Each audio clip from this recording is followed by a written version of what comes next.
Hello दोस्तों, good morning. आज मैं दूसरी कहानी यूजीसी नेट की दूसरे पेपर की दूसरी कहानी पढ़ने जा रही हूँ। धुलाई वाली बंग महिला का है ये कहानी।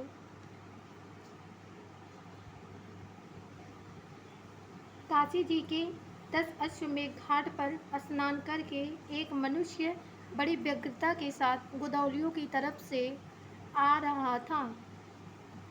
एक हाथ में एक मैली सी तौलिया में लपेटी हुई भीगी धोती और दूसरे में सुरती की गोलियों की कई डिबिया और सुगनी की एक पुड़िया थी। उस समय दिन के 11 बजे थे। गोदौलिया की बाईं तरफ से जो गली है उसके भीतर एक और गली में थोड़ी दूर पर एक टूटे से पुराने मकान में वह जा घुसा। मकान के पहले खंड में बहुत अंधेरा था, पर ऊपर की जगह मनुष्य की के वास उपयोगी थी। नवआगत मनुष्य धड़धड़ाता हुआ ऊपर चढ़ गया। वहाँ एक कोठरी में उसने हाथ की चीज़ें रख दी और सीता सीता कहकर पुकारने लगा। क्या है? कहती हुई एक 10 बरस की बालिका आ खड़ी हुई। तब उस पुरुष ने कहा, सीता, जरा अपनी बहन को बुला ला। अच्छा, कहकर सीता गई और कुछ देर में एक नबीना स्त्री आकर उपस्थित हुई। उसे देखते ही पुरुष ने कहा, लो, हम लोगों को तो आज ही जाना होगा। इस बात को सुनकर स्त्री कुछ आश्चर्ययुक्त होकर और झुझलाकर बोली, आज ही जाना होगा? या क्यों? भला आज कैसे जाना हो सकेगा? ऐसा ही था तो सवेरे भैया से कह देते। तुम तो जानते हो कि मुंह से कह दिया बस छुट्टी हुई। लड़की कभी विदा की होती तो मालूम पड़ता। आज तो किसी सूरत जाना नहीं हो सकता। तुम आज कहती हो, हमें तो अभी जाना है। बात यह है कि आज ही नवल किशोर कलकत्ते से आ रहा है। आगरे से अपनी नई बहू को भी साथ ला रहे हैं। सो उन्होंने हमें आज ही जाने के लिए इस्रार किया है। हम सब लोग मुगल सराय के साथ ही इलाहाबाद चलेंगे। उनका तार मुझे घर से निकलते ही मिला। इसी से मैं झट नहा धोकर लौट आया। बस अब करना ही क्या है? कपड़ा वपड़ा जो कुछ हो बांध बूध कर घंटे भर में खा पी कर चली चलो।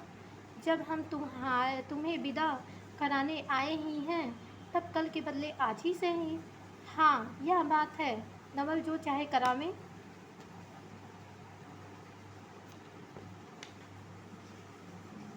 क्या एक ही गाड़ी में ना जाने से दोस्ती में बट्टा लग जाएगा? अब तो किसी तरह रुकोगे नहीं, ज़रूर ही उनके साथ जाओगे। पर मेरे तो नाको दम आ जाएगी। क्यों? किस बात से? उनकी हंसी से और किससे? हंसी ठट्ठा भी राह में अच्छी लगती है। उनकी हंसी मुझे नहीं भाती। एक रोज़ मैं चौक में बैठी पूड़ियाँ काट रही थी। एक रोज़ मैं चौक में बैठी पूड़ियाँ काढ़ रही थी कि इतने में ना जाने कहाँ से आकर नवल चिल्लाने लगे, ए बुआ, देखो तुम्हारी वह पूड़ियाँ खा रही है। मैं तो हमारे शर्म के मर गई। हाँ, भाभी जी ने बात उड़ा दी सही। वे बोली, खाने पहनने के लिए तो आई ही है। पर मुझे उनकी हंसी बहुत बुरी लगी।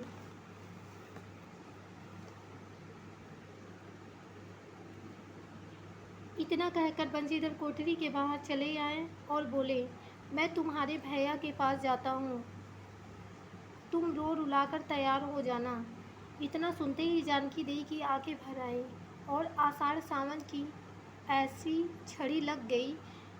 बंसीधर इलाहाबाद के रहने वाले हैं, बनारस में ससुराल है, स्त्री को विदा कराने आए हैं। ससुराल में एक साली और सास के सिवा और कोई नहीं है।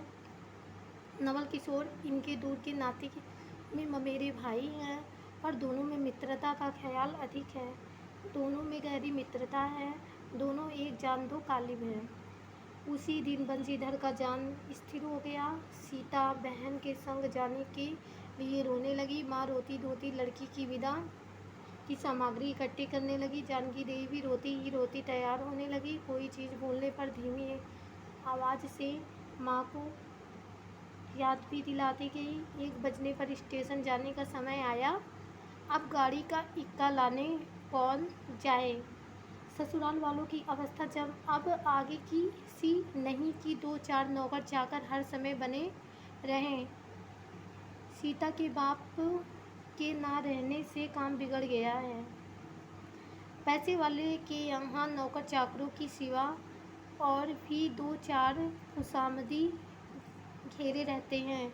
छूछे को कौन पूछे, एक कहारिन है सो भी इस समय कहीं गई है। सालीराम की तबीयत अच्छी नहीं है। वे हर घड़ी बिछौने से बातें करते हैं। तिस पर भी आप कहने लगे, मैं ही धीरे धीरे जाकर कोई सवारी ले आता हूँ, नज़दीक तो है। बंशीधर बोले, नहीं नहीं, तुम्हें क्यों तकलीफ़ करोगे, तुम क्यों तकलीफ़ करोगे, मैं ही जाता हूँ। जाते जाते बंशीधर विचारने लगे कि इक्के की सवारी तो भले घर की स्त्रियों के बैठने लायक नहीं होती, क्योंकि एक तो इतने ऊंचे पर चढ़ना पड़ता है, दूसरे पराये पुरुष के संग एक साथ बैठना पड़ता है। मैं एक पालकी गाड़ी ही कर लूँ, उसमें सब तरह का आराम रहता है। पर जब गाड़ी वाले ने 1.5 रुपया किराया मांगा, तब बंशीधर ने कहा, चलो इक्का ही सही। पहुँचने से काम कुछ। नवल किशोर तो यहाँ से साथ है नहीं, इलाहाबाद में देखा जाएगा। बंशीधर इक्का ले आए और जो कुछ असबाब था इक्के पर रखकर आप भी बैठ गए। जानकी देवी बड़ी विकलता से रोती हुई इक्के पर जा बैठी। पर इस अस्थिर संसार में स्थिरता कहाँ, यहाँ कुछ भी स्थिर नहीं। इक्का जैसे जैसे आगे बढ़ता गया, वैसे जानकी की रुलाई भी कम होती गई। सिकरौल के स्टेशन के पास पहुँचते पहुँचते जानकी अपनी आंखें अच्छी तरह पोंछ चुकी थीं। दोनों चुपचाप चले जा रहे थे कि अचानक बंशीधर की नज़र अपनी धोती पर पड़ी और अरे, एक बात तो हम भूल ही गए, कहकर पछता से उठे। इक्के वाले के कान बचाकर जानकी जी ने पूछा, क्या हुआ, क्या कोई ज़रूरी चीज़ भूल आए?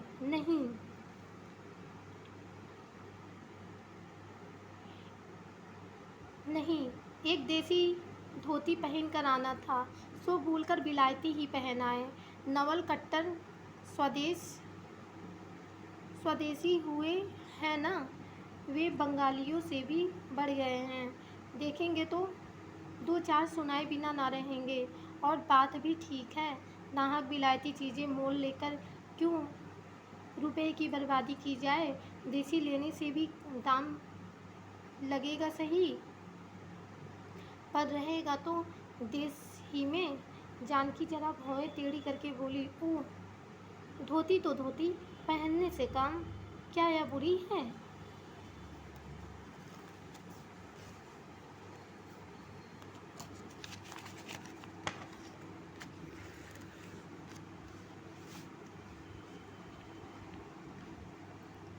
इतने में स्टेशन के कुलियों ने आ घेरा।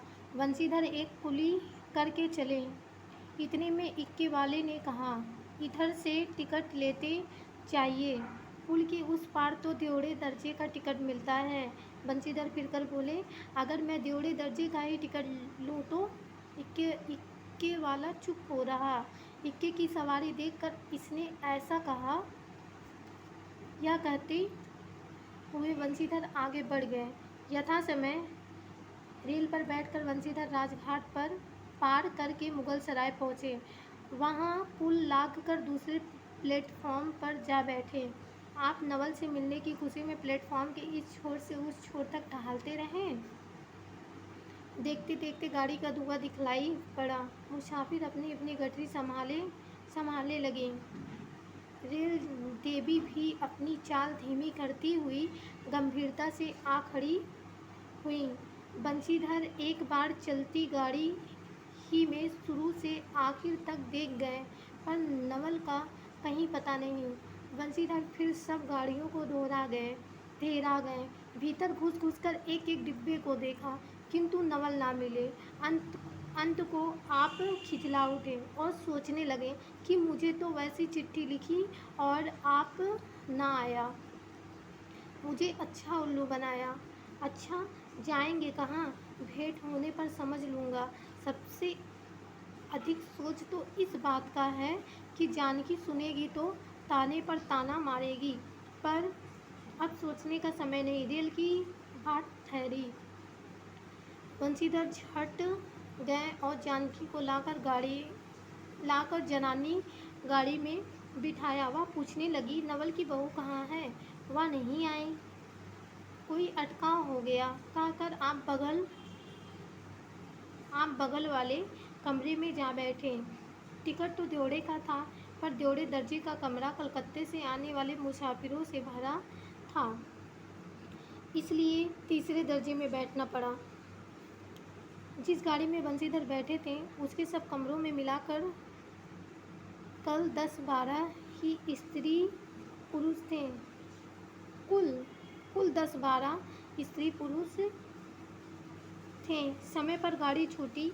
नवल की बातें और ना जाने क्या अगड़ बगड़ सोचते गाड़ी कई स्टेशन पार करके मिर्ज़ापुर पहुंची। मिर्ज़ापुर में पेटराम की शिकायत शुरू हुई। उसने सुझाया कि इलाहाबाद पहुंचने में अभी देरी है। चलने के झंझट में अच्छी तरह उसकी पूजा किए बिना ही बंशीधर ने बनारस छोड़ा था, इसलिए आप झट प्लेटफॉर्म पर उतरे और पानी के बम्बे से हाथ मुँह धोकर एक कोचे वाले से थोड़ी सी ताज़ी पूड़ियाँ और मिठाई लेकर निराले में बैठ आपने उन्हें ठिकाने पहुँचाया। पीछे से जानकी की सुध आई। सोचा कि पहले पूछ लें, तब कुछ मोल लेंगे, क्योंकि स्त्रियां नटखट होती हैं। वे रेल पर खाना पसंद नहीं करती। पूछने पर वही बात हुई। तब बंशीधर लौटकर अपने कमरे में आ बैठे। यदि वे चाहते तो इस समय द्योड़े में बैठ जाते, क्योंकि अब भीड़ कम हो गई थी, पर उन्होंने कहा, थोड़ी देर के लिए कौन बखेड़ा करे। बंशीधर अपने कमरे में बैठे तो एक मुसाफिर अधिक देख पड़े। आगे वालों में से एक उतर भी गया था। जो लोग थे सब तीसरे दर्जे के योग्य जान पड़ते थे। अधिक सभ्य कोई थे तो बंशीधर ही थे। उनके कमरे के पास वाले कमरे में एक भले घर की स्त्री बैठी थी। वह बेचारी सिर से पैर तक ओढ़े, सिर झुकाए, एक हाथ लंबा घूंघट ताड़े, कपड़े की गठरी सी बनी बैठी थी। बंशीधर ने सोचा, इनके संग वाले भद्र पुरुष के आने पर उनके साथ बातचीत करते समय बितावेंगे। 1-2 करके तीसरी घंटी बजी। तब वह स्त्री कुछ अकचका कर थोड़ा सा मुँह खोल जंगले के बाहर देखने लगी। ज्यों ही गाड़ी छूटी वह मानो काँप सी उठी। रेल का देना लेना तो हो ही गया था, अब उसको किसी की क्या परवाह। वह अपनी स्वाभाविक गति से चलने लगी। प्लेटफॉर्म पर भीड़ भी ना थी, केवल 2-4 आदमी रेल के अंतिम विदाई तक खड़े थे। जब तक स्टेशन दिखलाई दिया तब तक वह बेचारी बाहर ही देखती रही, फिर अस्पष्ट स्वर से रोने लगी।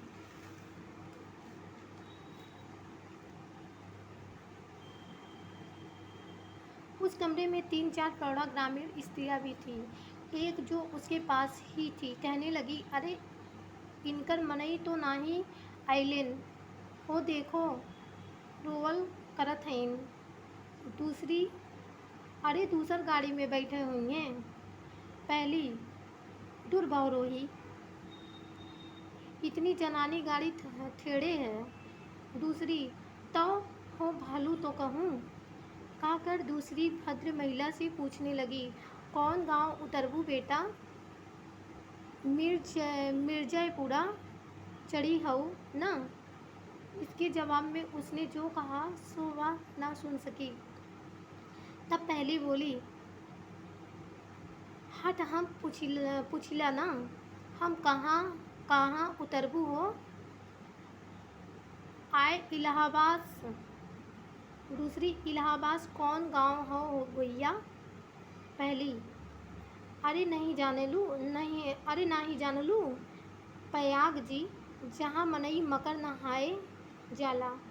दूसरी, भला प्रयाग भी काहे ना जानित? ले कह के नाही, तोरे पंच के धर्म से 4 दाई नहाए चुकी है। ऐसो हो सोमवारी और गहन दका दका लाग रहा, तौन तोहरे काशी जी नहाए गए रहे। पहली, आवे जाए के तो सब औते जाता बटले बाटेन, पुण्य या साहित्य तो विचारो विपत में ना पड़ल बाटीली। हे हम पंचा हई, राजघाट टिकस कटौली, मंगल की सराय उतरली, हो दापुन चढ़ली। दूसरी, ऐसे एक दाई हम आवत रहे, एक मिली औरों मोरे संग रही। दकौने तिसनिया पर ओकर मालिकवा उतरे से की जुरतई गड़िया खुली। अब भैया उगरा फाड़ नरियाए, ए साहब गड़िया खड़ी कर, ए साहब गड़िया तनी खड़ी कर। भला गड़िया दहिनाती काहे के खड़ी हुए? पहली, ऊ मेहरुआ बड़ी उजबक रहल, भला केहू के चिल्लाए से रेलियो कहूँ खड़ी होला। इसकी बात पर कुल कमरे वाले हंस पड़े। अब जितने पुरुष स्त्रियां थी एक से एक अनोखी बातें कहकर अपने अपने तजुर्बे बयान करने लगी। बात बीच बीच में उस अकेली अबला की स्थिति पर भी दुख प्रकट करती जाती थी। तीसरी स्त्री बोली, टिकसिया पल्ले बाय के नाही हे साहेबवा, सुनी तो कलकत्ते ताई ले मसूलिया लेई। अरे इहो तो नाही कि दूर से आवत रहले ना, फरागत के बदे उतर लेना। चौथी, हम तो इनके संग के आदमी के देखबो ना कियो गोइया। तीसरी, हम देखे रहलियो, मजे की टोपी दिहले रहलेन को। इस तरह उनकी बेसिर पैर की बातें सुनते सुनते बंशीधर ऊब उठे। तब वे उन स्त्रियों से कहने लगे, तुम तो नाहक उन्हें और भी डरा रही हो। जरूर इलाहाबाद तार गया होगा और दूसरी गाड़ी से वे भी वहाँ पहुँच जाएंगे। मैं भी इलाहाबाद ही जा रहा हूँ, मेरे संग भी स्त्रियाँ हैं। जो ऐसा ही है तो दूसरी गाड़ी के आने तक मैं स्टेशन ही पर ठहरा रहूँगा। तुम लोगों में से यदि कोई प्रयाग उतरे तो थोड़ी देर के लिए स्टेशन पर ठहर जाना। इनको अकेला छोड़ देना उचित नहीं। यदि पता मालूम हो जाएगा तो मैं इन्हें इनके ठहरने के स्थान पर भी पहुंचा दूंगा।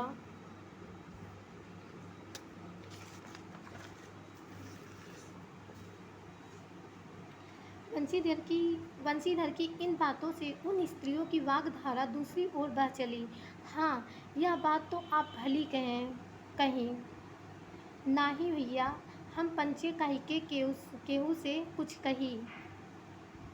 अरे एक के एक करत ना बाय तो दुनिया चलत कैसे बाय? इत्यादि ज्ञान गाथा होने लगी। कोई तो उस बेचारी को सहारा मिलते देख खुश हुए और कोई नाराज भी हुए। क्यों सो मैं नहीं बतला सकती। उस गाड़ी में जितने मनुष्य थे सभी ने इस विषय में कुछ ना कुछ कह डाला था। पिछले कमरे में केवल एक स्त्री जो हरा शीशी छीट की दुलाई ओढ़े अकेली बैठी थी कुछ नहीं बोली। कभी कभी घूंघट के भीतर से एक आंख निकाल कर बंशीधर की ओर वह ताक देती थी और सामना हो जाने पर फिर मुंह फेर लेती थी। बंसीधर सोचने लगे कि यह क्या बात है, देखने में तो यह भले घर की मालूम होती है, पर आचरण इसका अच्छा नहीं। गाड़ी इलाहाबाद के पास पहुंचने को हुई। बंसीधर उस स्त्री को धीरज दिलाकर आकाश पाताल सोचने लगे। यदि तार में कोई खबर ना आई होगी तो दूसरी गाड़ी तक स्टेशन पर ही ठहरना पड़ेगा, और जो उससे भी ना आया तो क्या करूँगा। जो हो, गाड़ी नैनी से छूट गई। अब साथ की उन अशिक्षिता स्त्रियों ने मुंह खोला। का भैया, जो केहू बिना टिक्कस के आवत होए तो ओकर का सजा होला। अरे ओका ई नाही चाहत रहा कि मेहरारू के तो बैठा देलेन और अपुआ तौन टिक्कस ले के चल देलेन। किसी किसी आदमी ने तो यहाँ तक दौड़ मारी कि रात को बंसीधर इसके जेवर छीन कर रफू चक्कर हो जाएंगे। उस गाड़ी में एक लाठी वाला भी था। उसने खुल्लम खुल्ला कहा, का बाबूजी, कुछ हमरो साझा। इसकी बात पर बंसीधर क्रोध से लाल हो गए। उन्होंने इसे खूब धमकाया। उस समय तो वह चुप हो गया, पर यदि इलाहाबाद उतरता तो बंसीधर से बदला लिए बिना ना रहता। बंसीधर इलाहाबाद में उतरे। एक बुढ़िया को भी वहीं उतरना था। उससे उन्होंने कहा कि उनको भी अपने संग उतार लो। फिर उस बुढ़िया को उस स्त्री के पास बिठाकर आप जानकी को उतारने लगे। जानकी से सब हाल कहने पर वह बोली, अरे जाने भी दो, किस बखेड़े में पड़े हो। पर बंसीधर ने ना माना। जानकी को और उस भद्र महिला को एक ठिकाने बिठाकर आप स्टेशन मास्टर के पास गए। बंसीधर के जाते ही वह बुढ़िया, जिसे उन्होंने रखवाली के लिए रख छोड़ा था, किसी बहाने से भाग गई। अब तो बंसीधर बड़े असमंजस में पड़े। टिकट के लिए बखेड़ा होगा, क्योंकि वह स्त्री बेटिकट है। लौट कर आए तो किसी को ना पाया। अरे ये सब कहाँ गई, या कहकर चारों तरफ देखने लगे, कहीं पता नहीं। ईश्वर, बंसीधर घबराए। आज कैसी बुरी साइट में घर से निकले कि एक के बाद दूसरी आपद में फंसते चले आ रहे हैं। इतने में अपने सामने उस धुलाई वाली को आते देखा। तू ही उन स्त्रियों को कहीं ले गई है। इतना कहना था कि धुलाई से मुंह खोलकर नवल किशोर खिलखिला उठे। अरे या क्या, सब तुम्हारी ही करतूत है। अब मैं समझ गया, कैसा गजब तुमने किया है। ऐसी हंसी मुझे अच्छी नहीं लगती। मालूम होता है कि तुम्हारी ही बहू थी। अच्छा, तो वे गई कहाँ? वे लोग तो पालकी गाड़ी में बैठी हैं, तुम भी चलो। नहीं, मैं सब हाल सुन लूँगा तब चलूँगा। हाँ, या तो कहें, तुम मिर्ज़ापुर में कहाँ से आ निकले? मिर्ज़ापुर नहीं, मैं तो कलकत्ते से ही, बल्कि मुग़ल सराय से तुम्हारे साथ चला आ रहा हूँ। तुम जब मुग़ल सराय में मेरे लिए चक्कर लगाते थे, तब मैं द्योड़े दर्जे में ऊपर वाले बेंच पर लेटे तुम्हारा तमाशा देख रहा था। फिर मिर्ज़ापुर में जब तुम पेट के धंधे में लगे थे, मैं तुम्हारे पास से निकल गया, पर तुमने ना देखा। मैं तुम्हारी गाड़ी में जा बैठा, सोचा कि तुम्हारे आने पर प्रकट होऊंगा। फिर थोड़ा और देख ले। करते करते यहाँ तक नौबत पहुँची। अच्छा, अब चलो, जो हुआ उसे माफ़ करो। यह सुन बंसीधर प्रसन्न हो गए। दोनों मित्रों में बड़े प्रेम से बातचीत होने लगी। बंसीधर बोले, मेरे ऊपर जो कुछ बीती सो बीती, पर वह बेचारी जो तुम्हारे से गुलमान के संग पहली ही बार रेल से आ रही थी, बहुत तंग हुई। उसे तो तुमने नाहक रुलाया, बहुत ही डर गई थी। नहीं जी, डर किस बात का था, हम तुम दोनों गाड़ी में थे ना। हम तुम दोनों गाड़ी में ना थे? हाँ, पर यदि मैं स्टेशन मास्टर से इत्तिला कर देता तो बखेड़ा खड़ा हो जाता ना। अरे तो क्या, मैं मर थोड़े ही गया था। 4 हाथ की धुलाई की भी साथ ही कितनी। इसी तरह बातचीत करते करते दोनों गाड़ी के पास आए। देखा तो दोनों मित्र बंधुओं में खूब हंसी हो रही थी। जानकी कह रही थी, अरे तुम क्या जानो, इन लोगों की हंसी ऐसी ही होती है। हंसी में किसी के प्राण भी निकल जाए तो भी इन्हें दया ना आवे। खैर, दोनों मित्र अपनी अपनी घरवाली को लेकर राजी खुशी घर पहुँचे और मुझे भी उनकी यह राम कहानी लिखने से छुट्टी मिली। कहानी ये यहाँ पर ख़त्म होता है।